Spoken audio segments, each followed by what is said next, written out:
जय हिंद दोस्तों, कैसे हैं आप लोग। आशा करता हूं कि आप लोग अच्छे ही होंगे। दोस्तों, आज की क्लास में हम डिस्कस करेंगे यूपी डीएलएड फर्स्ट सेमेस्टर की सामाजिक अध्ययन की क्लास। दोस्तों, सामाजिक अध्ययन यानी कि सोशल स्टडीज़ की क्लास को आज हम डिस्कस करेंगे। दोस्तों, आज हम चैप्टर 3 की पार्ट 2 को डिस्कस करेंगे। इससे पहले मैंने चैप्टर 3 का पार्ट 1 है उसको प्लेलिस्ट में डाल दिया है। अगर आपने उसको नहीं देखा है तो प्लीज़ पहले आप उसको देखिए और फिर इस लेक्चर को आके देखिए। दोस्तों, ओवरऑल आज हमारी होने वाली है क्लास नंबर 8, जिसमें कि आज हम डिस्कस करेंगे नदी घाटी की सभ्यताएं के बारे में। दोस्तों, नदी घाटी की सभ्यता में हम जो हमारी दो सभ्यता थी, पहली सिंधु घाटी की सभ्यता और दूसरी मेसोपोटामिया की सभ्यता, उनको हम डिस्कस कर चुके हैं। आज हम मिस्र की सभ्यता और चीन की सभ्यता के बारे में डिस्कस करेंगे। तो दोस्तों, आइए अपनी क्लास को स्टार्ट करते हैं। दोस्तों, क्लास को स्टार्ट करने से पहले मैं आपको बता देना चाहता हूँ कि मेरे चैनल का नाम है डीएलएड अड्डा, और अभी तक अगर आपने सब्सक्राइब नहीं किया है तो प्लीज़ मेरे चैनल को सब्सक्राइब कर लीजिए, अपने दोस्तों तक शेयर कर दीजिए ताकि उनको भी इस क्लास का लाभ मिल सके। और अगर आपको क्लास अच्छी लगेगी तो प्लीज़ इसको लाइक भी कर दीजिएगा। तो चलिए दोस्तों, आइए क्लास को स्टार्ट करते हैं।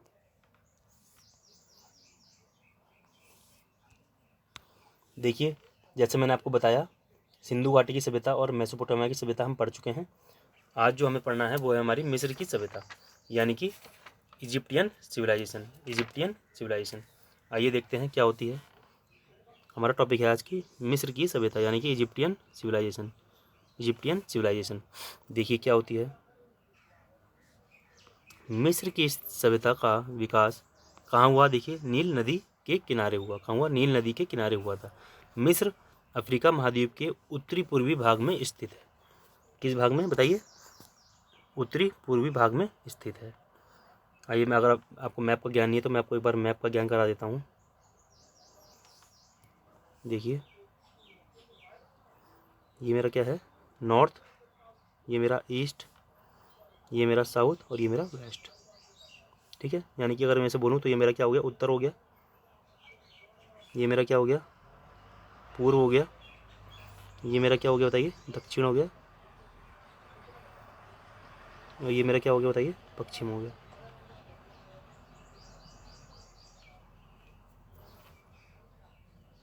ठीक है दोस्तों, तो वो मुझसे क्या कह रहा है? मिस्र अफ्रीका महाद्वीप के उत्तरी पूर्वी भाग में स्थित है, यानी कि उत्तरी पूर्वी, यानी ये जो इलाका है ना, ये मेरा क्या हुआ? उत्तरी पूर्वी, यानी कि नॉर्थ ईस्ट। क्या हुआ? नॉर्थ ईस्ट हुआ। तो अफ्रीका जो महाद्वीप है मेरा, उसके उत्तरी पूर्वी भाग में स्थित है। ठीक है दोस्तों, आइए पढ़ते हैं आगे। देखिए, इतना आपको क्लियर हो गया। मिस्र की सभ्यता का विकास नील नदी के किनारे हुआ और मिस्र अफ्रीका महाद्वीप के उत्तरी पूर्वी भाग में स्थित है। आइए दूसरा देखते हैं अपना क्या है। देखिए क्या बोल रहा है। मिस्र के उत्तर में क्या है? देखिए, मिस्र के उत्तर में क्या है?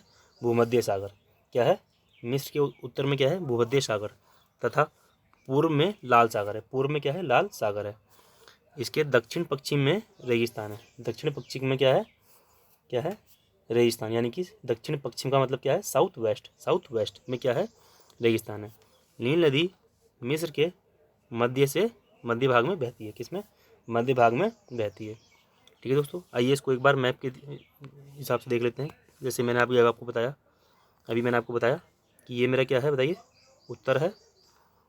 ये क्या है? ये वाली डायरेक्शन क्या है? पूर्व है। ये क्या है? दक्षिण है। और ये क्या है? पश्चिम है। मैंने अभी आपको बताया ना। तो ये क्या बता रहे हैं मेरे? मिस्र के उत्तर में क्या है बताइए? भूमध्य सागर। ये देखिए, उत्तर में क्या है? भूमध्य सागर। तथा पूर्व में क्या है बताइए? लाल सागर है। पूर्व में क्या है? लाल सागर है। और जबकि दक्षिण पश्चिम यानी ये डायरेक्शन, दक्षिण पश्चिम में क्या है बताइए? रेगिस्तान है। क्या है? रेगिस्तान है। और इसके मध्य में क्या बहती है बताइए? नील नदी बहती है। मान लीजिए ये क्या मेरी नील नदी, ऐसे मध्य में क्या बहती है? नील नदी बहती है। ठीक है दोस्तों, क्लियर है? ये आगे चलते हैं। देखिए क्या कह रहा है। मिस्र की सभ्यता के विकास में नील नदी का महत्वपूर्ण स्थान है। क्या है? नील नदी का महत्वपूर्ण स्थान है। जैसे मैंने आपको बताया, कोई ना कोई एक नदी एसोसिएटेड यानी कि जुड़ी होती है कोई भी हमारी सभ्यता है पौराणिक उससे। तो यहाँ पर कौन सी है? मिस्र की सभ्यता से नील नदी हमारी क्या है? जुड़ी हुई है, क्योंकि यह नदी मिस्र के लोगों को पीने का पानी, सिंचाई के लिए जल उपलब्ध कराती है। पीने का पानी और सिंचाई के लिए जल उपलब्ध कराती है। यदि नील नदी ना होती तो मिस्र का सारा क्षेत्र रेगिस्तान हो जाता। क्या हो जाता? सारा स्थान रेगिस्तान हो जाता। इसलिए मिस्र के लोग नील नदी की क्या करते हैं? पूजा करते हैं। नील नदी क्या करते हैं? पूजा करते हैं। इसलिए मिस्र को नील नदी का वरदान कहते हैं। क्या कहते हैं? नील नदी को क्या कहते हैं? मिस्र का वरदान कहते हैं। क्लियर है आपको टॉपिक? बिल्कुल अच्छे समझ में आया। आइए चलिए, मैप आपने देख ही लिया। इसके बाद देखते हैं हमारा क्या है अगला। अगला हमारा है मिस्र सभ्यता की विशेषताएं। मिस्र की सभ्यता की विशेषताएं यानी कि characteristics of Egyptian civilization. Characteristics of Egyptian civilization. सबसे पहले हम देखेंगे यहाँ की शासन व्यवस्था कैसी होती है। यहाँ की शासन व्यवस्था कैसी है? देखिए, यहाँ की शासन व्यवस्था निरंकुश थी। क्या थी? निरंकुश थी। जिसका सर्वोच्च अधिकारी कौन था? राजा। राजा को क्या बोलते थे लोग? फारो बोलते थे। क्या बोलते थे? फारो बोलते थे। और पूरे देश पर उसी का क्या था? पूरे देश पर उसी का नियंत्रण या अधिकार था। किसका? जो यहाँ का कौन था? सर्वोच्च अधिकारी, यानी कि कौन? फारो। क्या बोलते हैं उसे? फारो बोलते हैं। उसी पूरे देश पर उसी का नियंत्रण या अधिकार था। मिस्र के लोग राजा को ईश्वर की तरह पूजते थे। क्लियर है? राजा को क्या करते थे? ईश्वर की तरह पूजते थे। और मिस्र की पूरी भूमि के मालिक कौन थे? ये राजा ही थे। यानी कि मिस्र की जितना भी इलाका मिस्र के अंदर आता था, उस पूरी ज़मीन के मालिक कौन थे? ये फारो राजा ही थे। क्लियर है दोस्तों? आइए आगे चलते हैं। अब हम डिस्कस करेंगे हमारे सामाजिक जीवन के बारे में। देखिए, सामाजिक जीवन देखिए क्या है। मिस्र की जनता को 3 वर्गों में बांटा गया है। समाज के हिसाब से इनको 3 वर्गों में बांटा गया है। क्या क्या है? देखिए, पहला है उच्च वर्ग, दूसरा द्वितीय वर्ग, तीसरा तृतीय वर्ग। आइए इनको एक एक करके डिस्कस करते हैं। देखिए क्या है। पहला उच्च वर्ग। उच्च वर्ग में राजा व राजवंश के व्यक्ति, सामंत, जमींदार और धनी व्यक्ति आते थे। यानी कि ऊंचे पद पर जो व्यक्ति बैठे हैं वे सारे व्यक्ति उच्च वर्ग में आते थे। जैसे कि राजा, राजवंश के व्यक्ति, जमींदार, सामंत, ये सब क्या थे? उच्च वर्ग में आते थे। द्वितीय वर्ग में देखिए कौन कौन आते हैं? व्यापारी, व्यवसायी, बुद्धिजीवी, ये सब क्या आते हैं? द्वितीय वर्ग में आते हैं। क्या क्या? व्यापारी, व्यवसायी और बुद्धिजीवी। तृतीय वर्ग में देखिए कौन आते हैं? कृषक, यानी कि कृषि करने वाले, यानी कि किसान। दूसरे कौन है? मजदूर। कौन है? मजदूर। और निर्धन व्यक्ति, यानी कि गरीब व्यक्ति। किसमें? तीसरे तृतीय वर्ग में आते थे। क्लियर है दोस्तों? 3 वर्ग थे, उच्च वर्ग, द्वितीय वर्ग और तृतीय वर्ग। आइए पढ़ते हैं आगे। यहाँ के लोग भोजन में क्या क्या? देखिए, भोजन में क्या क्या लेते थे ये लोग? गेहूँ, जौ, मांस, मछली, दूध और खजूर का प्रयोग करते थे। क्लियर है? खाने में क्या क्या खाते थे? देखिए, गेहूँ, जौ, मांस, मछली, दूध और खजूर का प्रयोग करते थे। स्त्रियों को पुरुष के समान सभी अधिकार प्राप्त थे। देखिए कितनी अच्छी बात है। उस जमाने में भी, इतनी पुरानी सभ्यता होने के पश्चात भी, यहाँ पर स्त्रियों को पुरुष के समान अधिकार प्राप्त थे। क्लियर है दोस्तों? आइए आगे चलते हैं। देखिए इसके बाद क्या है हमारा? इनका धार्मिक जीवन। क्या है इनका? धार्मिक जीवन। देखिए क्या है। मिस्र में लगभग कितने? 2200 देवी देवता। कितने देवी देवता थे? 2200 देवी देवताओं की पूजा होती थी। क्लियर है? हर नगर के अपने देवता होते थे। यानी कि नगर के हिसाब से, जैसे हमारे गांव हैं ऐसे इनके जो नगर थे, शहर थे बोल सकते हैं हम उस जमाने के, तो इनके हर शहर के अपने क्या थे? अपने अपने देवता होते थे। यहाँ सूर्यदेव प्रमुख थे। सबसे प्रमुख देवता कौन थे बताइए? सूर्यदेव। सबसे प्रमुख देवता कौन थे? सूर्यदेव। जिन्हें रे, रा, होरस, इनके नाम क्या थे? देखिए, रे, रा और होरस, इन आदि नामों से जाना जाता है। यहाँ पशुओं की भी पूजा होती है। ठीक है दोस्तों? क्लियर है? धार्मिक जीवन आप समझ गए। अब अगला टॉपिक जो हम देखेंगे वो हमारा है व्यवसायिक। क्या है? व्यवसाय व व्यापार। व्यवसाय एवं व्यापार। देखिए, व्यवसाय व्यापार में क्या है? नील नदी के कारण यहाँ की भूमि उपजाऊ थी। आपको मैंने बता ही दिया, क्योंकि नील नदी में जो पानी था उसके कारण यहाँ की ज़मीन क्या हो गई? उपजाऊ हो गई। इसलिए खेती यहाँ का मुख्य कार्य था। यहाँ का मुख्य कार्य क्या था? खेती था। उस समय अभी मैंने आपको बता दिया, गेहूँ, जौ, अंगूर की खेती होती थी। ज़्यादातर क्या होती थी? गेहूँ, जौ, अंगूर की खेती होती थी। और देखिए मांस, मछली, दूध, खजूर, ये तो क्या है, इनका भोजन तो था ही। इसके साथ साथ खेती में क्या करते थे? गेहूँ और जौ को और अंगूर की खेती करते थे। और मेनली क्या है? कपास। कपास भी उगाया जाता था। कपास भी उगाया जाता था। ठीक है दोस्तों, जिसको ये क्या करते थे? व्यापार में यूज करते थे। चलिए आगे देखते हैं। ये लोग पशुओं को भी पालते थे। क्या? पशुओं को भी पालते थे, जिसमें कि देखिए क्या क्या है? गाय, बैल, भेड़ और क्या है? देखिए कौन कौन से पशु है? देखिए गाय, बैल और भेड़। क्लियर है आपको? और भारत से इत्र, रंग और मसाले आदि चीज़ें मिस्र भेजी जाती थी। देखिए कितनी बड़ी बात है। उस ज़माने में भी भारत कहाँ है? एशिया में। और जबकि ये कहाँ है? आपका मिस्र, ये आपका अफ्रीका में है। और एशिया से अफ्रीका के बीच में भी क्या होता था उस समय? आपका व्यवसाय होता था। ठीक है दोस्तों, तो उस समय भी क्या था? व्यापार अंतर्राष्ट्रीय स्तर पर होता था। क्लियर है आपको? तो भारत से क्या क्या लाया जाता था? देखिए इत्र और रंग और मसाले आदि चीज़ें मिस्र भेजी जाती थी। व्यापार अंतर्राष्ट्रीय स्तर पर किया जाता था। क्लियर आपको? उस समय भी व्यापार अंतर्राष्ट्रीय स्तर पर किया जाता था। चलिए, तो ये जो हमारा था मिस्र की सभ्यता, यहाँ पर ख़त्म होती है। अब अगले टॉपिक में हम चीन की सभ्यता डिस्कस करेंगे। चलिए आइए अब हम डिस्कस करते हैं चीन की सभ्यता, यानी कि चाइनीज़ सिविलाइजेशन। यानी कि चाइनीज़ सिविलाइजेशन देखिए क्या है? 4th पॉइंट जो हमारा सबसे पहला हमारा क्या था? सिंधु घाटी की सभ्यता। दूसरा मेसोपोटामिया की सभ्यता। तीसरा मिस्र की सभ्यता। और चौथा हमारा क्या था? चीन की सभ्यता। तो हम चौथा पढ़ेंगे चीन की सभ्यता के बारे में। चीन की सभ्यता के बारे में, यानी कि चाइनीज़ सिविलाइजेशन। चाइनीज़ सिविलाइजेशन देखिए क्या है? चीन की सभ्यता का उदय क्या है? हुआंगहो क्या है? हुआंगहो तथा यांगटी सिक्यांग। यांगटी सिक्यांग ये नदियां हैं कहाँ की? चाइना की। हुआंगहो और यांगटी सिक्यांग नदियों की घाटी में हुआ। ठीक है, चीन की सभ्यता कहाँ का उदय हुआ? देखिए हुआंगहो और यांगटी सिक्यांग नदियों की घाटी में हुआ था। हुआंगहो नदी को चीन का शोक क्या कहा जाता है? इसे चीन का शोक। जैसे क्या है?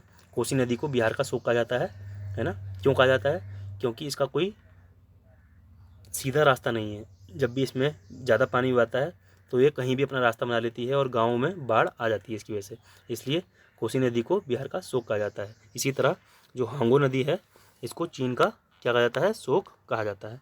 चीन का क्या कहा जाता है? शोक कहा जाता है, क्योंकि बाढ़ के समय में यह अपना रास्ता बदल देती है। मैंने आपको बताया ना क्या है? जब भी बारिश में पानी ज़्यादा हो जाता है तो क्या करती है? अपना रास्ता बदल लेती है और बड़े भाग में तबाही मचा देती है। बड़े भाग में तबाही मचा देती है। चीन में 91 बौद्ध अनुयायी हैं। देखिए यानी कि चीन में ज़्यादातर क्या है? बौद्ध अनुयायी रहते हैं। कितने? लगभग 90% के आसपास बौद्ध अनुयायी रहते हैं। यहाँ अधिकांश बौद्ध जनसंख्या है। क्या है? यहाँ अधिकांश क्या है? बौद्ध जनसंख्या है। तो आपको क्लियर हुआ कौन कौन सी नदियाँ थी? हुआंगो और यांगटी सिकियांग। क्लियर है? चीन का शोक किसे कहा जाता है? हुआंगो नदी को कहा जाता है। आइए अब हम डिस्कस करेंगे चीन सभ्यता की विशेषताएं। देखिए क्या है?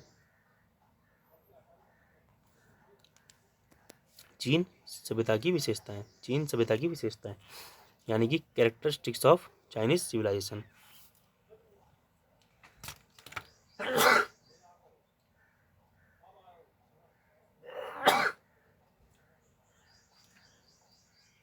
सॉरी, चीन सभ्यता की विशेषताएं यानी कि कैरेक्टरिस्टिक्स ऑफ चाइनीज सिविलाइजेशन। तो आइए देखते हैं। सबसे पहला हमारा जो पॉइंट है वो क्या है? सामाजिक जीवन। क्या है? सामाजिक जीवन। देखिए इनका सामाजिक जीवन कैसा था? यह 4 वर्गों के लोग रहते थे। जैसे कि आपके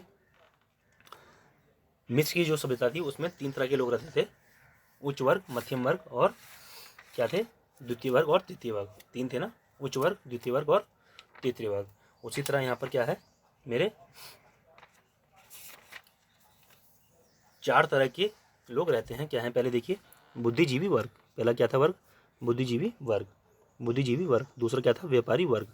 व्यापारी वर्ग। तीसरा क्या था? कारीगर व कलाकार वर्ग। कारीगर व कलाकार वर्ग। चौथा क्या था? कृषक व मजदूर। क्या था? कृषक व मजदूर। क्लियर है? पहला बुद्धिजीवी वर्ग, दूसरा व्यापारी वर्ग, तीसरा कारीगर व कलाकार वर्ग, चौथा कृषक व मजदूर। क्लियर है आपको? ठीक है।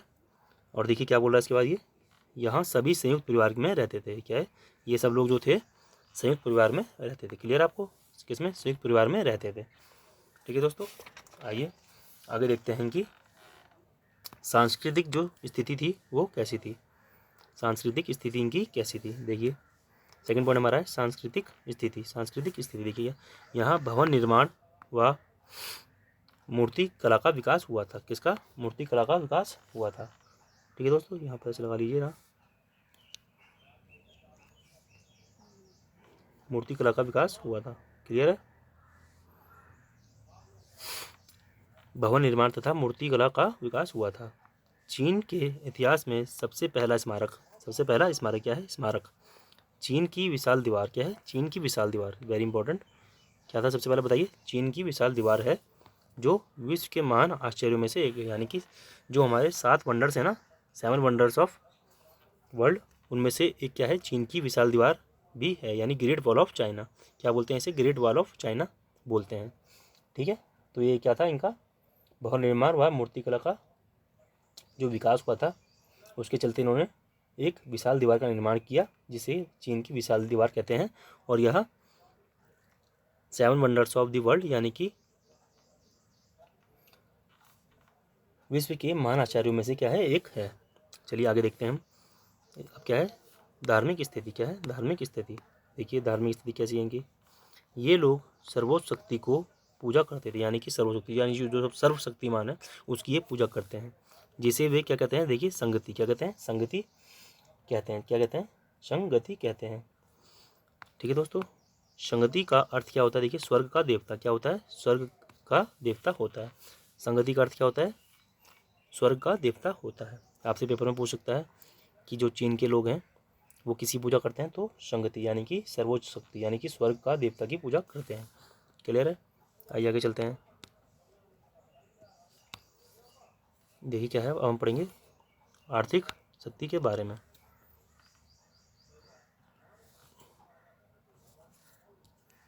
देखिए क्या है, आर्थिक शक्ति। आर्थिक शक्ति के बारे में पढ़ेंगे, यानी कि आर्थिक जीवन क्या है। देखिए यहाँ का मुख्य व्यवसाय कृषि था। जैसे मैंने आपको बताया, यहाँ का मुख्य व्यवसाय क्या है, कृषि था।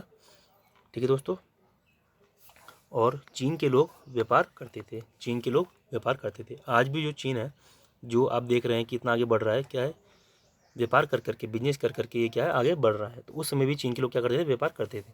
चीन के लोग भारत, ईरान, रोम आदि से व्यापार करते थे।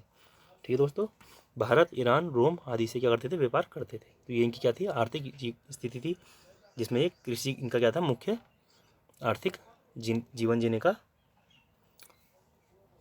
कारण था। ठीक है दोस्तों, आइए इसके बाद देखते हैं विज्ञान का विकास, वेरी इंपॉर्टेंट। विज्ञान का विकास, जिसकी वजह से चीन आज बहुत आगे निकल गया है। क्या है इसके बाद, विज्ञान का विकास। देखिए चीन में कागज व छपाई का आविष्कार इसी काल में किया गया। यानी कि उस जमाने में चीन ने कागज़ का और छपाई का आविष्कार कर लिया था।